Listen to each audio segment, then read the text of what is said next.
Hello বন্ধুরা, welcome to our channel mom secret masala. আজকে আমরা নিয়ে এসেছি ফাটাফাটি একটা চিংড়ির রেসিপি। এটা গরম ভাতের সাথে খেতে জাস্ট জমে যাবে। রেসিপিটির নাম হলো বেঙ্গলি স্টাইল মশালা প্রন। আমাদের এই ভিডিওটি ভালো লাগলে লাইক, কমেন্ট এবং শেয়ার করবেন। আর নতুন নতুন রেসিপি পেতে আমাদের এই চ্যানেলটিকে সাবস্ক্রাইব করে নেবেন। সব প্রথমে 400 গ্রাম মতন চিংড়ি নিয়েছি। এটাকে ভালো করে ধুয়ে পরিষ্কার করে খোসা ছাড়িয়ে লবণ হলুদ মাখিয়ে নিয়েছি।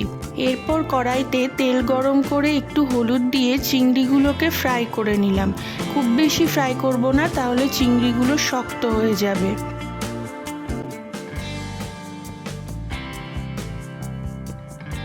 এবার একদিকে আলু আর পটলগুলোকে কেটে নিয়েছি। নেওয়ার পরে এগুলোকে এক এক করে ফ্রাই করে নেব।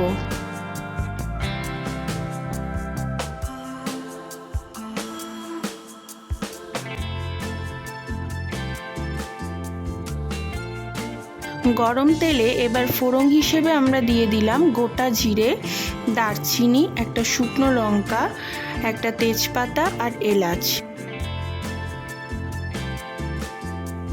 সবগুলো ফোড়ন একটু হালকা ভেজে নিয়ে এর মধ্যে পেঁয়াজ কুচি দিয়ে দেব। তাতে একটু লবণ দিয়ে হালকা ভেজে নেব। এরপর টমেটো কুচানোটা দিয়ে একটু চিনি, কাশ্মীরি রেড চিলি গুঁড়ো আর আলুগুলো অ্যাড করে দেব। আলুটা ভাজতে ভাজতে এর মধ্যে আদা বাটা, রসুন বাটা আর পোস্ত বাটা পরিমাণ মতন দিয়ে কষতে থাকলাম। এর সাথে আরও কিছু মশলা আমরা অ্যাড করছি। পরিমাণ মতন হলুদ, জিরে 1 চামচ, হাফ চামচ মতন রেড চিলি পাউডার আর হাফ চামচ মতন ধনের গুঁড়ো, পরিমাণ মতন লবণ দিয়ে আলুটার সাথে মশলাগুলো কিছুক্ষণ ধরে কষে নিলাম। মশলা কিছুটা কষে নেওয়ার পরে পটলগুলোকে ছেড়ে দেব। তারপর একটু নেড়ে নিয়ে ঢেকে ঢেকে রান্নাটা করব। কিছুক্ষণ পর ঢাকনাটা খুলে অল্প অল্প গরম জল দিয়ে ঢেকে ঢেকে হতে দেব।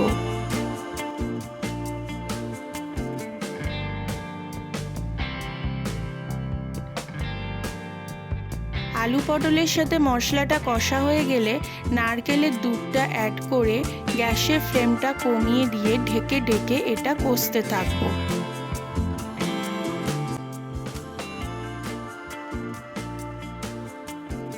এর মাঝে পরিমাণ মতন জল দিয়ে ভাজা চিংড়িগুলোকে অ্যাড করে কিছুক্ষণ কুক করে নেব।